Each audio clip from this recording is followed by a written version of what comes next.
Halo teman-teman KP2MI, kenalin aku Amel dari Inspektorat Jenderal. Pernah gak sih kepikiran gimana pemerintah ngejaga program biar tetap efektif, efisien, dan akuntabel? Nah, salah satunya dengan menerapkan SPIP atau Sistem Pengendalian Intern Pemerintah. Yuk, kenalan lebih dekat sama SPIP. SPIP diatur dalam PP nomor 60 tahun 2008.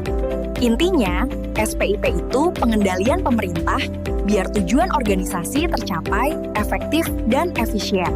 Serta laporannya yang bisa dipercaya, aset negara aman, dan tentunya taat aturan. Kalau mau dianalogikan, SPIP itu kayak sistem keamanan dalam tubuh organisasi, biar semua organ alias unit kerja bisa jalan sesuai fungsinya, jadi gak asal gerak. Teman-teman, tahu gak sih apa itu penilaian maturitas SPIP? SPIP itu ibarat sistemnya, sedangkan penilaian maturitasnya kayak medical check-up buat ngukur seberapa sehat sistem pengendalian dijalankan. Lewat penilaian ini, kita bisa tahu udah bener belum penerapan SPIP-nya, udah jadi budaya kerja belum, atau masih sekadar formalitas aja. Tujuan SPIP itu banyak banget, tapi gampangnya kayak gini, tujuan organisasi bisa tercapai secara efektif dan efisien. Aset dan sumber daya negara tetap aman dan terkelola dengan baik. Risiko dan potensi penyimpangan bisa dicegah dan dideteksi sejak dini. Teman-teman, tahu nggak apa aja unsur-unsur SPIP? Ada 5 nih. Yuk, kita bahas satu-satu. Yang pertama yaitu lingkungan pengendalian. Di sini dibangun budaya integritas dan kepemimpinan yang mendorong pengendalian yang baik. Yang kedua, ada penilaian risiko, yaitu langkah buat mengidentifikasi dan mengantisipasi risiko biar target gak meleset.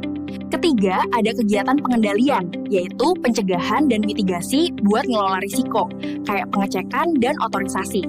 Keempat, ada informasi dan komunikasi. Pastikan info-info penting ini nyampe ke orang yang tepat, cepat, dan jelas.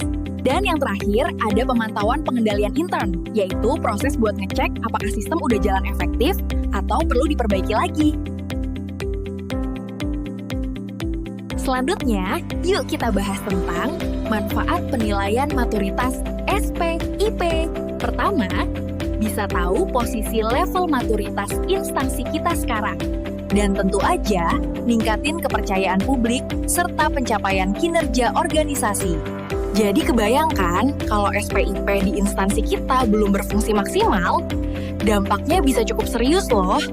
Tanpa SPIP yang kuat, potensi penyimpangan meningkat, rencana kerja bisa berjalan tanpa arah, dan tata kelola pun terlihat kurang transparan. Padahal, SPIP itu ibarat GPS bagi instansi.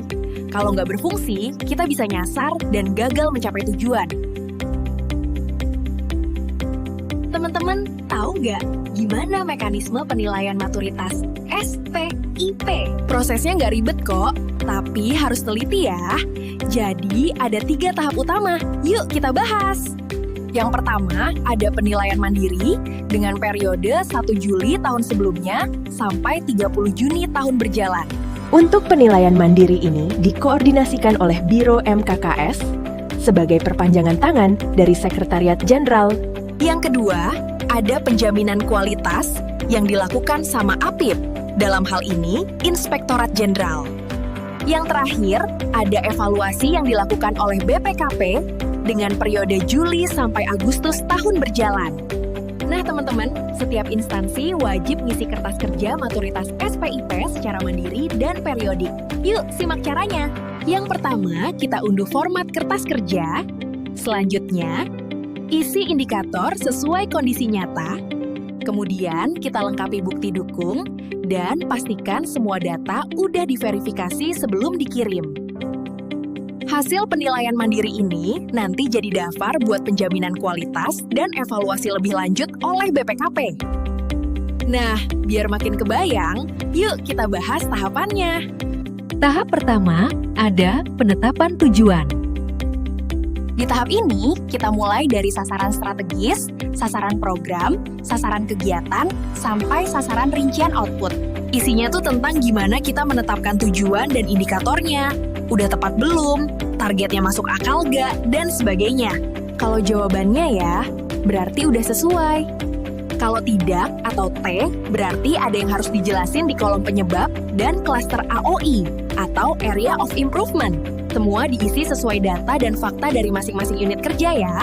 Jangan lupa sasaran dan target di sini adalah untuk tahun berjalan saat ini. Di bagian ini ada 4 sheet yang harus diisi. KK 3.1, 3.2, 3.3, dan 3.4. KK 3.1 diisi oleh Sekretariat Jenderal, Inspektorat Jenderal, Direktorat Jenderal, dan seluruh BP3MI daerah. KK 3.2 dan 3.3 diisi sama Biro Keuangan dan Umum karena terkait laporan keuangan dan aset. KK 3.4 diisi sama Inspektorat Jenderal karena terkait peraturan perundang-undangan. Nah, di kolom grade ada pilihan A sampai E. Kalau kode parameternya cuma SPIP, isi semua grade-nya dari E ya. Tapi kalau SPIP dan MRI, cukup isi yang sesuai. Sedangkan pada KK 3.4, kode parameternya SPIP dan IEPK, maka cukup isi grade yang sesuai. Hasil akhirnya nanti berupa nilai dan grade kesimpulan keseluruhan. Waktu isi KK 3.1 sampai 3.4, jangan lupa isi uraian hasil pengujian, grade, klaster AOI, uraian AOI, klaster penyebab, uraian penyebab, dan link bukti ya. Nah, yang terakhir ada pencapaian tujuan. Bagian ini ngukur hasilnya, sejauh mana sistem pengendalian intern kita ngasih dampak nyata.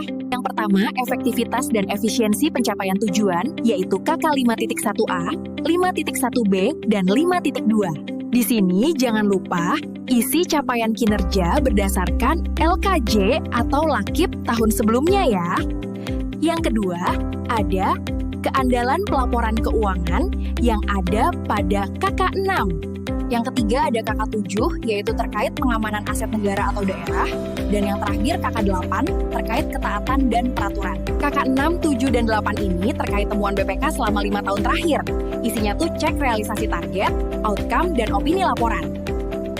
Kalau udah diisi semua, hasil akhirnya muncul di KKLIT 3, lalu dirangkum di KKLIT SPIP.